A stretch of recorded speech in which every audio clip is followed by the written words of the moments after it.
The last time I heard my son's voice was when he walked out the front door on his way to school. He called out one word in the darkness, "Bye." It was April 20th, 1999. Later that morning at Columbine High School, my son Dylan and his friend Eric killed 12 students and a teacher and wounded more than 20 others before taking their own lives. 13 innocent people were killed, leaving their loved ones in a state of grief and trauma. Others sustained injuries, some resulting in disfigurement and permanent disability. But the enormity of the tragedy can't be measured only by the number of deaths and injuries that took place. There's no way to quantify the psychological damage of those who were in the school or who took part in rescue or cleanup efforts. There's no way to assess the magnitude of a tragedy like Columbine, especially when it can be a blueprint for other shooters who go on to commit atrocities of their own. Columbine was a tidal wave, and when the crash ended, it would take years for the community and for society to comprehend its impact. It has taken me years to try to accept my son's legacy. The cruel behavior that defined the end of his life showed me that he was a completely different person from the one I knew. Afterwards, people asked, "How could you not know? What kind of a mother were you?" I still ask myself those same questions. Before the shootings, I thought of myself as a good mom, helping my children become caring, healthy, responsible adults was the most important role in my life. But the tragedy convinced me that I failed as a parent, and it's partially this sense of failure that brings me here today. Aside from his father, I was the one person who knew and loved Dylan the most. If anyone could have known what was happening, it should have been me, right? But I didn't know. Today I'm here to share the experience of what it's like to be the mother of someone who kills and hurts. For years after the tragedy, I combed through memories, trying to figure out exactly where I failed as a parent. But there are no simple answers. I can't give you any solutions. All I can do is share what I have learned. When I talk to people who didn't know me before the shootings, I have 3 challenges to meet. First, when I walk into a room like this, I never know if someone there has experienced loss because of what my son did. I feel a need to acknowledge the suffering caused by a member of my family who wasn't here to do it for himself. So first, with all of my heart, I'm sorry if my son has caused you pain. The second challenge I have is that I must ask for understanding and even compassion when I talk about my son's death as a suicide. 2 years before he died, he wrote on a piece of paper in a notebook that he was cutting himself. He said that he was in agony and wanted to get a gun so he could end his life. I didn't know about any of this until months after his death. When I talk about his death as a suicide, I'm not trying to downplay the viciousness he showed at the end of his life. I'm trying to understand how his suicidal thinking led to murder. After a lot of reading and talking with experts, I've come to believe that his involvement in the shootings was rooted not in his desire to kill, but in his desire to die. The third challenge I have when I talk about my son's murder-suicide is that I'm talking about mental health. Is that I'm talking about mental health, or brain health, as I prefer to call it, because it's more concrete. And in the same breath, I'm talking about violence. The last thing I want to do is to contribute to the misunderstanding that already exists around mental illness.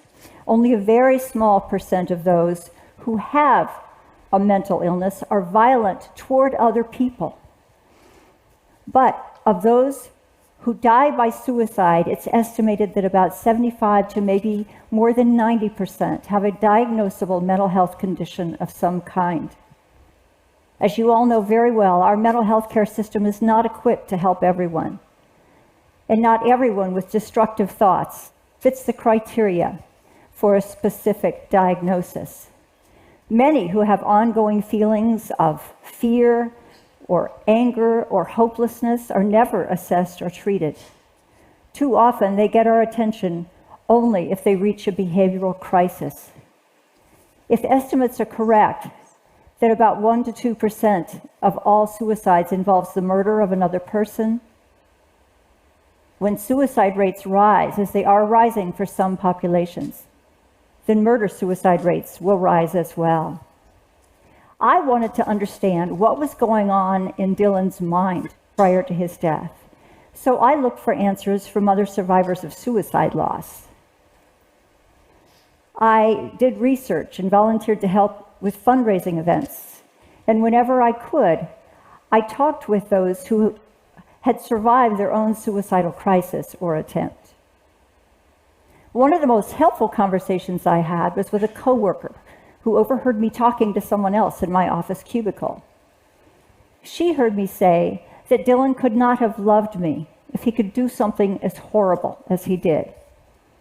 Later, when she found me alone, she apologized for overhearing that conversation, but told me that I was wrong. She said that when she was a young single mother with 3 small children, she became severely depressed and was hospitalized to keep her safe. At the time, she was certain that her children would be better off if she died, so she had made a plan to end her life.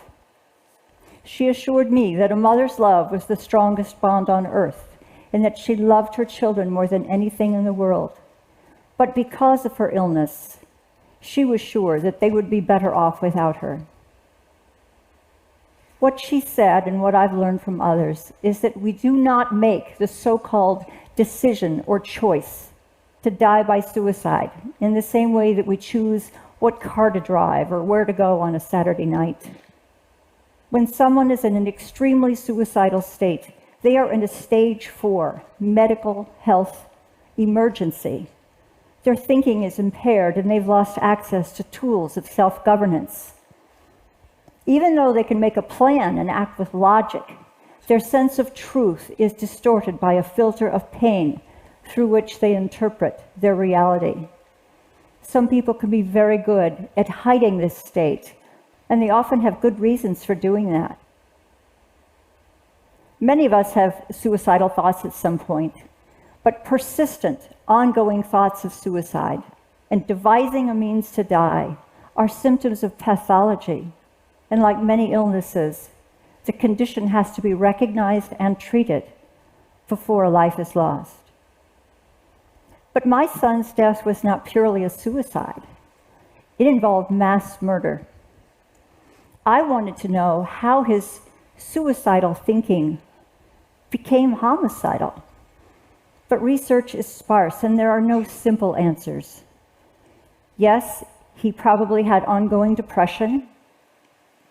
He had a personality that was perfectionistic and self-reliant, and that made him less likely to seek help from others. He had experienced triggering events at the school that left him feeling debased and humiliated and mad. And he had a complicated friendship with a boy who shared his feelings of rage and alienation, and who was seriously disturbed, controlling, and homicidal. And on top of this period in his life of extreme vulnerability and fragility, Dylan found access to guns, even though we'd never owned any in our home. It was appallingly easy for a 17-year-old boy to buy guns, both legally and illegally, without my permission or knowledge. And somehow, 17 years and many school shootings later, it's still appallingly easy. What Dylan did that day broke my heart. And as trauma so often does, it took a toll on my body and on my mind. 2 years after the shootings, I got breast cancer. And 2 years after that, I began to have mental health problems. On top of the constant, perpetual grief, I was terrified that I would run into a family member of someone Dylan had killed, or be accosted by the press, or by an angry citizen. I was afraid to turn on the news, afraid to hear myself being called a terrible parent or a disgusting person. I started having panic attacks. The first bout started 4 years after the shootings, when I was getting ready for the depositions and would have to meet the victims' families face to face. The second round started 6 years after the shootings, when I was preparing to speak publicly about murder-suicide for the first time at a conference. Both episodes lasted several weeks. The attacks happened everywhere, in the hardware store, in my office, or even while reading a book in bed. My mind would suddenly lock into this spinning cycle of terror, and no matter how hard I tried to calm myself down or reason my way out of it, I couldn't do it. It felt as if my brain was trying to kill me. And then being afraid of being afraid consumed all of my thoughts. That's when I learned firsthand what it feels like to have a malfunctioning mind. And that's when I truly became a brain health advocate. With therapy and medication and self-care, life eventually returned to whatever could be thought of as normal under the circumstances. When I look back on all that had happened, I could see that my son's spiral into dysfunction probably occurred over a period of about 2 years. Plenty of time to get him help. If only someone had known that he needed help and known what to do.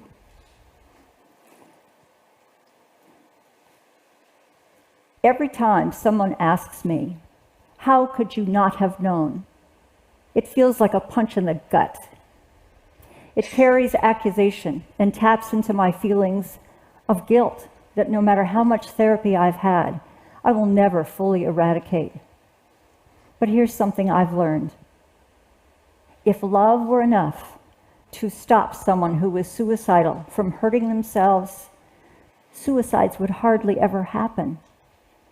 But love is not enough, and suicide is prevalent. It's the second leading cause of death for people aged 10 to 34. And 15% of American youth report having made a suicide plan in the last year. I've learned that no matter how much we want to believe we cannot know or control everything our loved ones think and feel. And the stubborn belief that we are somehow different, that someone we love would never think of hurting themselves or someone else, can cause us to miss what's hidden in plain sight. And if worst-case scenarios do come to pass, we'll have to learn to forgive ourselves for not knowing, or for not asking the right questions, or not finding the right treatment. We should always assume that someone we love may be suffering, regardless of what they say or how they act. We should listen with our whole being, without judgment, and without offering solutions. I know that I will live with this tragedy, with these multiple tragedies, for the rest of my life. I know that in the minds of many, what I lost can't compare to what the other families lost. I know my struggle doesn't make theirs any easier. I know there are even some who think I don't have the right to any pain, but only to a life of permanent penance. In the end, what I know comes down to this. The tragic fact is that even the most vigilant and responsible of us may not be able to help. But for love's sake, we must never stop trying to know the unknowable. Thank you.